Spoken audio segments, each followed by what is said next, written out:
Já de volta com a sua revista eletrônica diária, e hoje é dia do nosso quadro Fique por Dentro, e hoje você vai saber quais os requisitos. Você tem ainda dúvidas quanto à escolha do seu candidato? A gente sabe que está chegando aí o período das eleições. A Raina Félix está ao vivo da redação do Amazonsat com o sociólogo Francinésio Amaral para te ajudar na escolha do seu candidato. Olá, Raina, bom dia. Bom dia, Tamires. Bom dia a você que acompanha aí a programação do Amazonsat, o programa Amazônia Agora. Fico por dentro, chegando sempre com dicas e novidades muito interessantes e muito importante, e hoje não é diferente. Hoje o nosso tema é o voto consciente.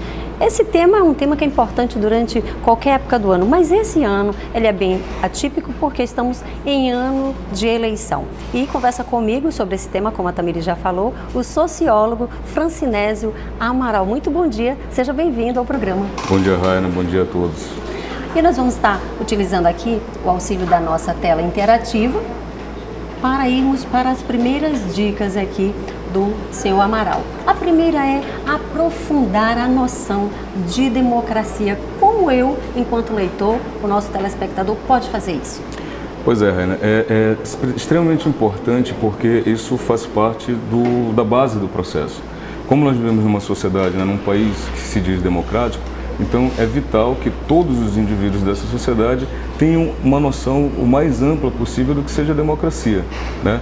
É um sistema político que também envolve relações econômicas e tal, então tudo isso requer que a gente busque as informações, busque leituras sobre o tema, busque conversar com pessoas que entendam do tema, que possam, né, nos ajudar a cada vez mais compreender esse processo. Nós fazemos parte desse processo, quer tenhamos mais noção dele ou não, nós fazemos parte do processo. Querendo ou não, né? Pois é, então é outra, extremamente importante que a gente saiba exatamente como esse processo funciona no dia a dia. Então, o primeiro processo é aprofundar esta noção. Segunda dica aqui do sociólogo Amaral, buscar compreender ao máximo as regras do sistema eleitoral. Como é que eu faço isso? De que forma eu busco essa compreensão? Pois é interessante, por exemplo, ninguém entra num jogo, né, sem saber, sem dominar o máximo possível as regras. E a gente precisa entender que o processo eleitoral é uma espécie de jogo, né? Então, se você entra despreparado, se você entra sem conhecer as regras exatamente, você vai ser sempre o elemento mais frágil do jogo.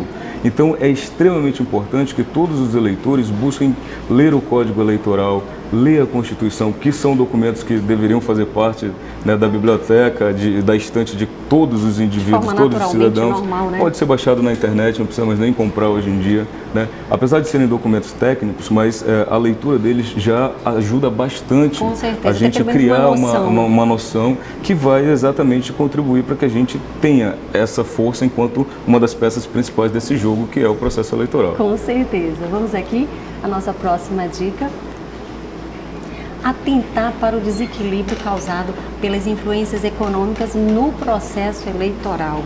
De que maneira? Quando eu conheço o processo, quando eu leio o Código Eleitoral brasileiro, por exemplo, e a Constituição, eu vou atentar e ver que tem algumas coisas lá que, por mais que pareçam democráticas ou que estejam legalizadas, uma vez que está dentro do Código, nem sempre elas vão fazer bem para esse processo democrático. Sim.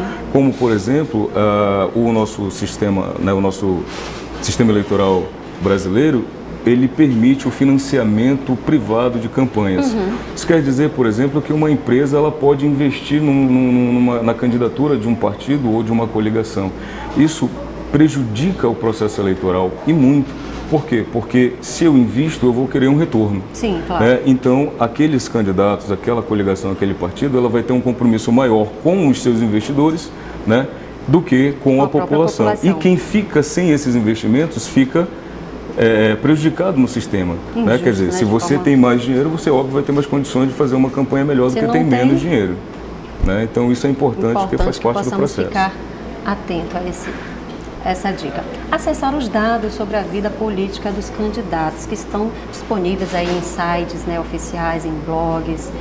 Isso aí é aberto para qualquer pessoa chega lá na internet, acessa, é uma dica super importante na hora de escolher o candidato. Exatamente, e mais uma vez também está atrelado à noção que os eleitores vão ter do processo político e do sistema democrático. Então eu vou buscar saber quem é aquela pessoa que está dizendo que quer me representar, né? Qual foi a sua construção de vida?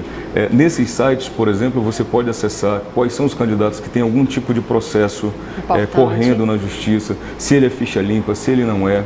Né? O que ele fez durante, se ele está tentando reeleição, o que ele fez durante o mandato anterior, se ele cumpriu, o que ele prometeu, o que ele cumpriu, o que ele não cumpriu. Então, essas informações são vitais. E é interessante, Raina, que a gente veja que se eu não tenho, se de repente eu ainda tenho dificuldade de usar a internet, mesmo que isso hoje praticamente já não exista tanto, mas é sempre importante buscar ajuda. Não é vergonhoso você buscar ajuda, sabe, né? Me ajuda, dizer que não sabe, pedir ajuda para alguém que consegue, porque isso faz parte exatamente para você se fortalecer enquanto participante desse jogo. De todo esse cenário, com certeza. Vamos aqui, a próxima dica. Não se guiar apenas pelos dados de pesquisas de intenção de votos. Exatamente, isso é muito perigoso. Por quê? Porque as pesquisas de intenção, como o próprio nome diz, elas estão apenas para dar uma colaboração, né, e mostrar para a população quais são os candidatos que, num determinado momento do processo, têm um pouco mais de destaque.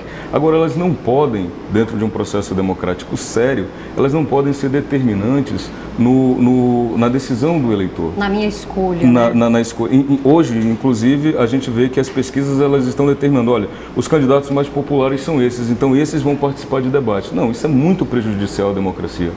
Porque uma vez candidato, você precisa, dentro de uma democracia séria, todos precisam ter a mesma oportunidade. Independente de estar bem colocado ou mal colocado nas pesquisas, ele tem que ter a oportunidade de falar para o eleitor, de colocar as suas propostas. E não isso ser determinado por uma pesquisa, que se tem financiamento, quem tem mais dinheiro pode encomendar uma pesquisa e isso também pode influenciar nos resultados. Então tem que ficar atento. E ser prejudicial. Vamos aqui a nossa última dica para o nosso eleitor: nunca vender nem negociar o voto e atentar para o voto de cabresto. Queria que você focasse esse cabresto aí para a gente entender melhor. Isso é, infelizmente, uma coisa que ainda ocorre no nosso processo eleitoral, né? Primeiro, se você leva a sério a democracia, se você quer e acha que a democracia deve ser o regime do seu país, da sua sociedade, que ela garante liberdades, ela garante direitos, jamais você pode participar de um evento tão importante como o processo eleitoral que vai escolher seus representantes,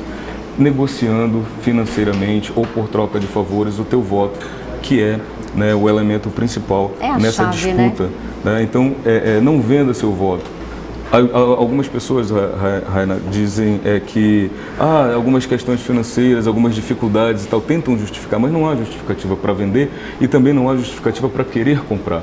Então, só o fato de alguém querer comprar o meu voto, ele já demonstra que não tem seriedade, não está levando a sério ser meu representante. E o voto de cabresto, isso era um termo muito comum na década de 80, né, para trás, mas ele ainda existe hoje, infelizmente, que é aquela pressão que às vezes os eleitores sofrem na empresa, no local de trabalho, na escola, em comunidades, né, pequenas, nas igrejas, né, ou diretamente pelo candidato que chega lá, olha, eu te ajudei daquela vez quando você precisou, agora você não, mesmo que você tenha recebido a ajuda de um candidato, de um político, você não tem que se considerar com um compromisso eterno de dar seu voto para ele. Você agradece, você, né, reconhece a ajuda que ele deu, mas ele deu aquela ajuda porque ele tinha condições. Ou seja, não é uma dívida eterna. Você não pode achar que tem uma dívida eterna com ele e votar sempre nele porque recebeu esse favor. Então tem que estar muito atento com essas pressões, que às vezes são ali meio que sorrateiras, sutis, mas elas existem e a gente tem que combater sempre. Tá certo, olha só, como eu disse, fique por dentro, sempre trazendo dicas e orientações muito bacanas, muito importantes. Hoje as dicas nos foi trazida aí pelo sociólogo Francinésio Amaral, a quem eu agradeço muito pela sua presença aqui no programa. Obrigado, sempre que possível a gente está à disposição aí. Tá certo, bom dia. E fique por dentro, volta semana que vem, com certeza com mais dicas e mais orientações para você. E agora eu retorno com você, Tamires.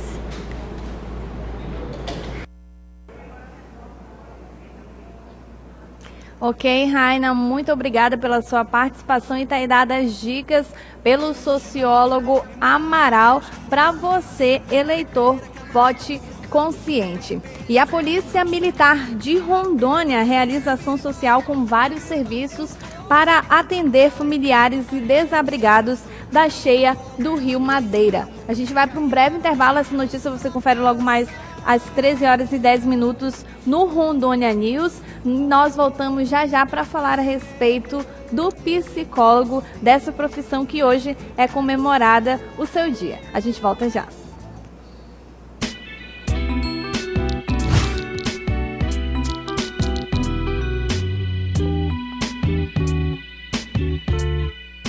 É possível cultivar em áreas de planalto desde que, opção A, a plantação seja feita em curvas de nível, evitando assim a inundação em época de chuva. Opção B, o terreno for arado por máquinas de alta tecnologia. Opção C, utilize adubo orgânico para melhorar o solo. Opção D, o terreno seja irrigado antes de iniciar a plantação. Opção E, as sementes sejam selecionadas por um engenheiro agrônomo.